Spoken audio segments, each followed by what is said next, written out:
I am P.Sujatha, Assistant Professor, PG and Research Department of Economics. My course title is Indian Economic Development. Now, I explain about the economic growth and development. First of all, I explain about what is economic growth and what is economic development. Economic growth is defined as a process whereby the country's real national income and per capita increase over a long period of time. The increase in per capita income is a better measure of economic growth since it reflects increase in the improvement of standard of living of the people. In other words, the increase should be in terms of increase of output of goods and services. The increase in real national income and per capita income should be sustained over the long period of time.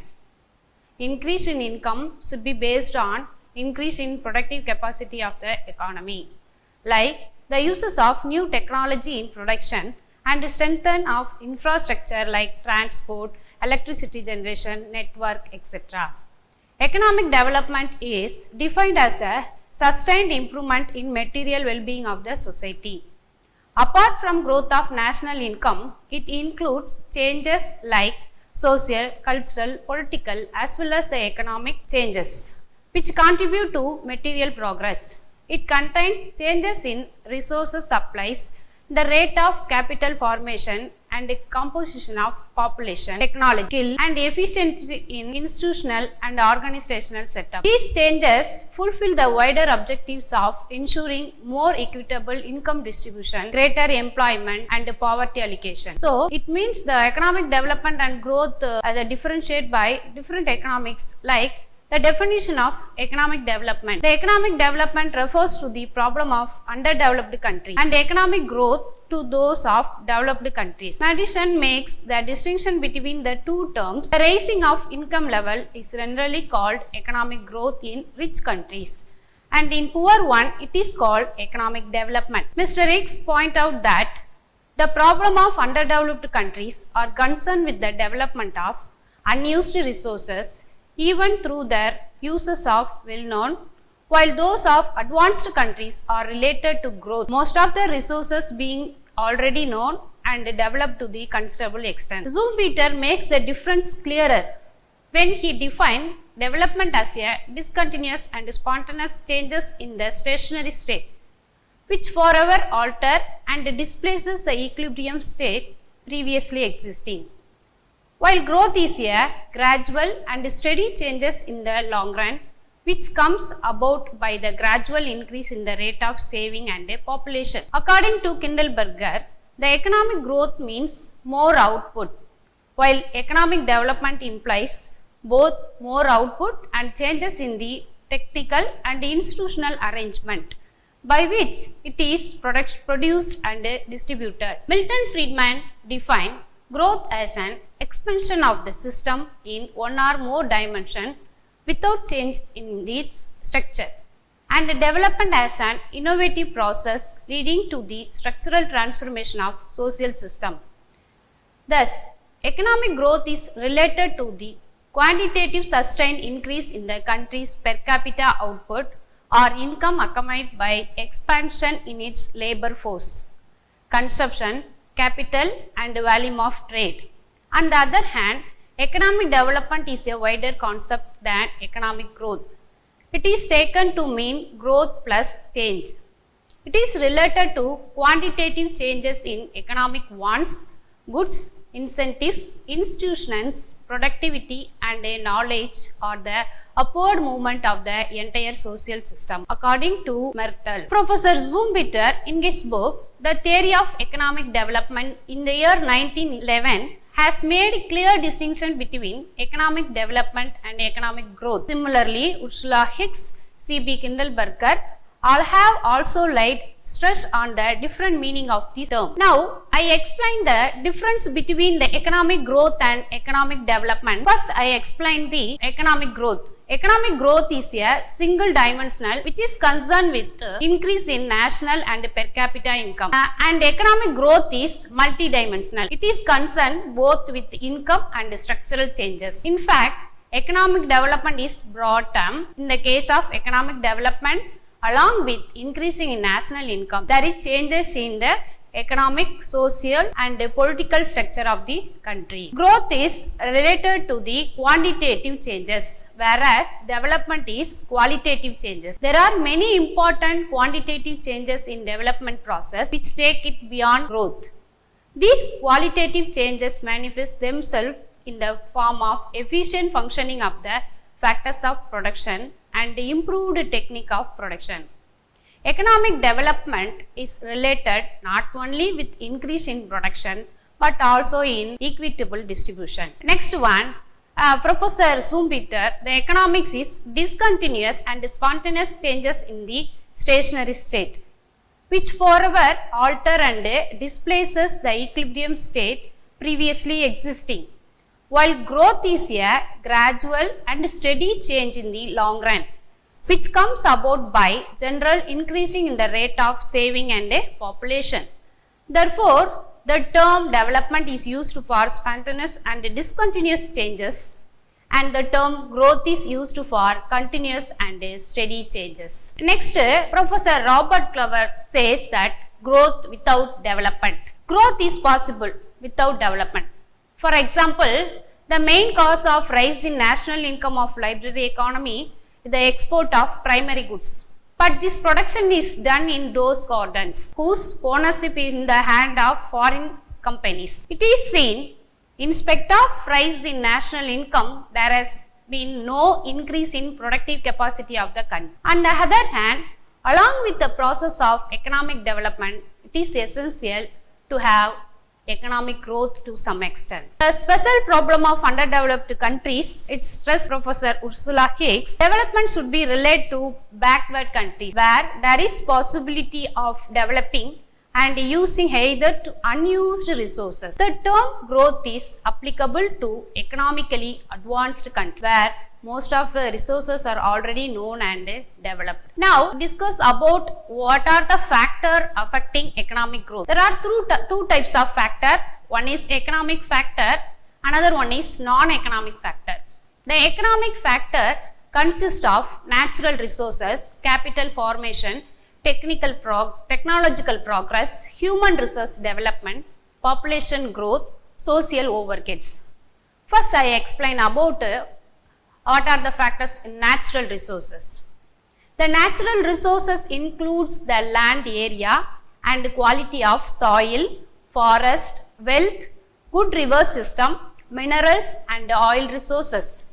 In less developed countries, natural resources are unutilized, underutilized and misutilized. This is one of the reasons of their backwardness. Next one is the capital formation. Capital formation is a process by which a community savings are channelized into investment in capital. Third one is technological progress. It's also affecting the economic growth because the technology progress mainly implies the research into the uses of new and better method of production or improvement of the old method. Fourth one important factor is human resource development.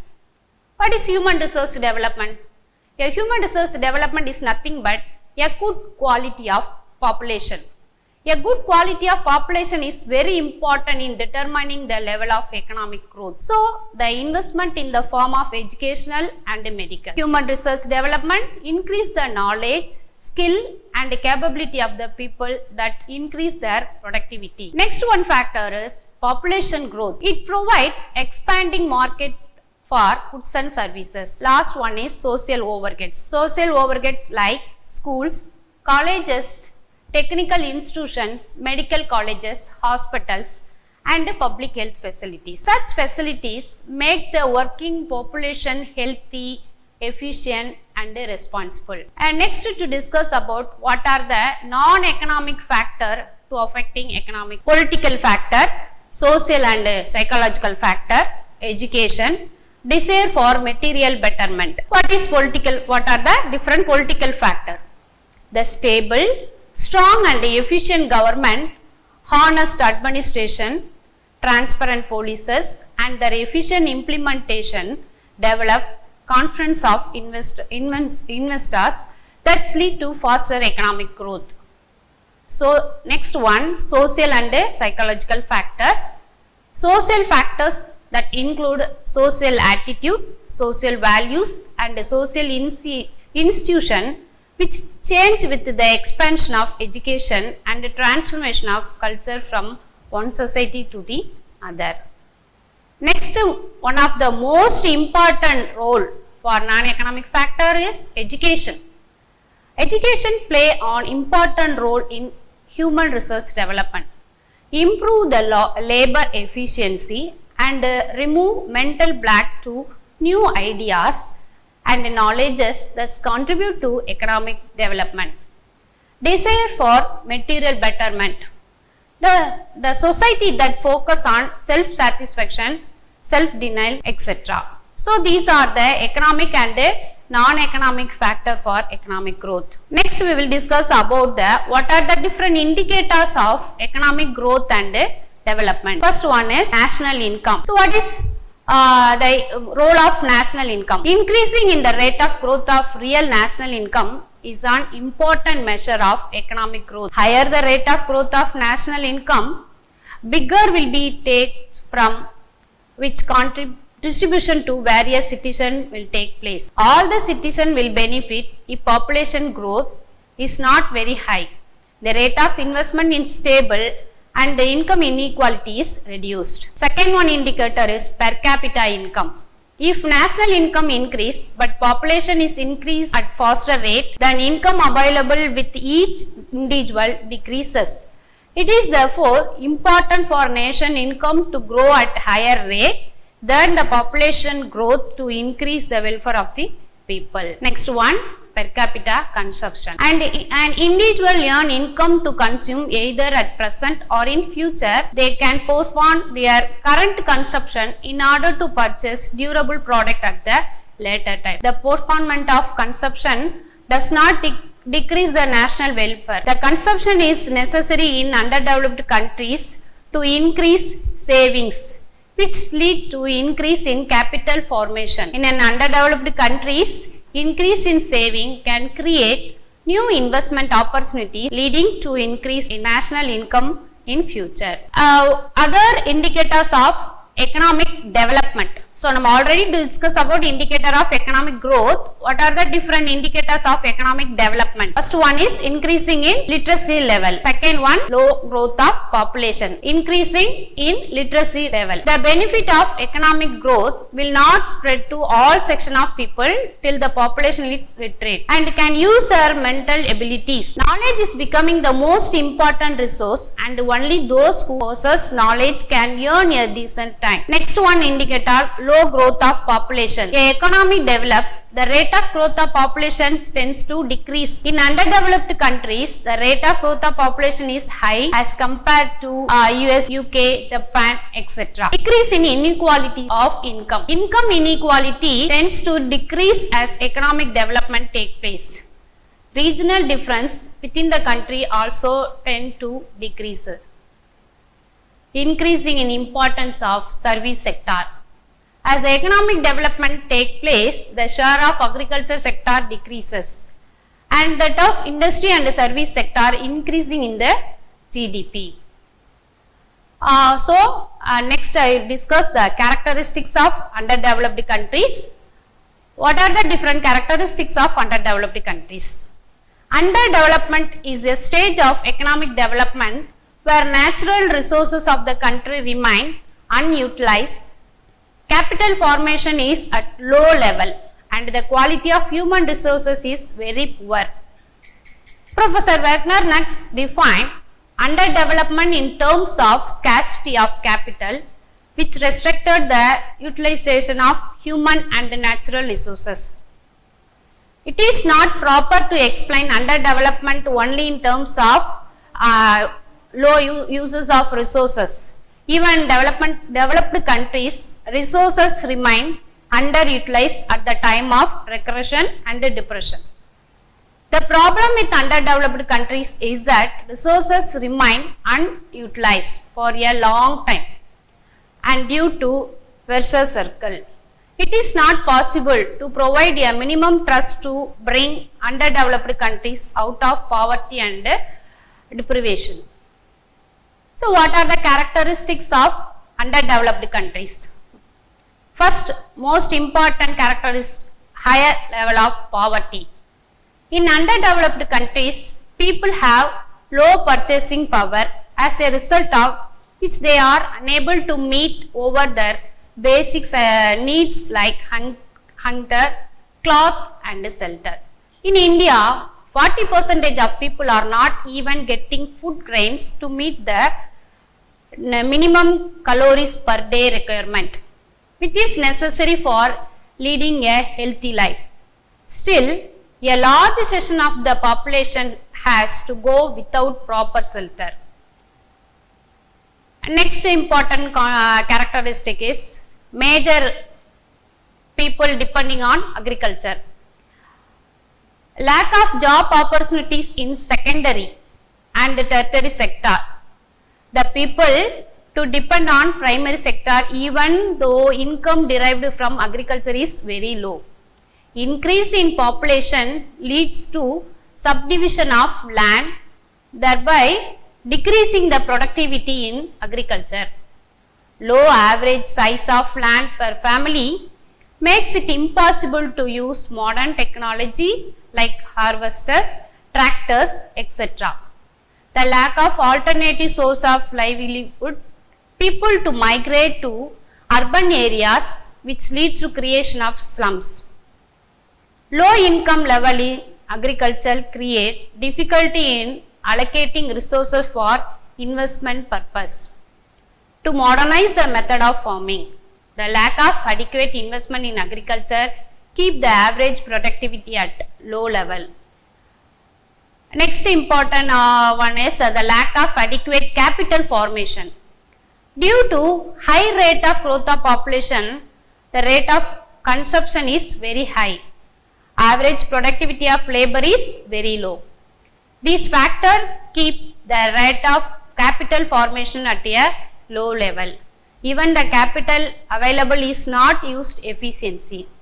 Defects in planning mechanism, wrong choice of technology and selecting project with take more time lead to high capital output ratio, which is undesirable for underdeveloped countries. High rate of growth of population. The underdeveloped countries usually both birth rate and death rate were high, leading to low rate of growth of population. But due to advancement in medical technology in advanced developed countries, which has also been made available to underdeveloped countries, death rate has decreased rapidly. But birth rate decline has not kept pace with the decline in death rate, thereby creating problem of rapid population growth in underdeveloped countries. More resources have to be devoted for consumption purpose and less resources are left for investment purpose. Over dependence on natural resources. Underdeveloped countries have low level of income generated from service sector and high level of income generated from primary sectors like agriculture, mining, etc. Most of these natural resources are non-renewable and their exploitation can reduce the income earning capability of the people depending on natural resources. This is leading to reducing the income earned capability of people depending on forests. This is lead to deforestation. Some of the natural resources are not fully utilized because of lack of technology like water, land, etc., which otherwise could provide lot more benefit of the country. Inequality of income. Inequality of income is higher in the case of underdeveloped countries as compared to developed countries. The main reason for this is because underdeveloped countries depend more on tangible wealth to generate income like land or capital, whereas developed countries depend more on intangible wealth like human capital to generate wealth. The human capital is more equitably distributed in the economy as compared to land or capital. Underdeveloped infrastructure. In the case of underdeveloped countries, infrastructure like transformation, communication, energy, education systems are underdeveloped. This creates problem in the smooth functioning of economy. Whatever infrastructure is available is under the control of government, which create further inefficiency in providing services. Export of traditional product. Underdeveloped countries export primary product like agricultural product and minerals. They depend on only one or two products to generate foreign exchange. The demand elasticity and income elasticity of such product is less than 1. When underdeveloped countries try to increase the quantity of export, their export revenue declines because of decreases in price by larger percentage than the increase in quantity of export. What are the different causes of underdevelopment? The causes of underdevelopment is not straightforward relation between causes and effort. In underdeveloped countries, removal poverty is difficult because of a circle. This explanation was first presented by Professor Narkis versus cycle operates at both demand side and supply side. In demand side, capital scarcity leads to higher interest rate. The corporate sector to employ technology with low capital output ratio. Technology with low capital output ratio has low productivity of labor, which restrict the generation of income. Low level of income generation restrict the demand in the market. Lack of adequate demand discourages capacity creation, leading to low demand for investment, which is carried out by capital scarcity. And the supply side, the lack of social security discourages the generation of entrepreneur spirit in the society. There are only very few people who are willing to take risk. This decreases the new company, leading to low capacity creation. Low capacity creation will restrict generation of employment, thereby keeping the income level at a low income level leads to reduction in demand for investable resources. Thank you.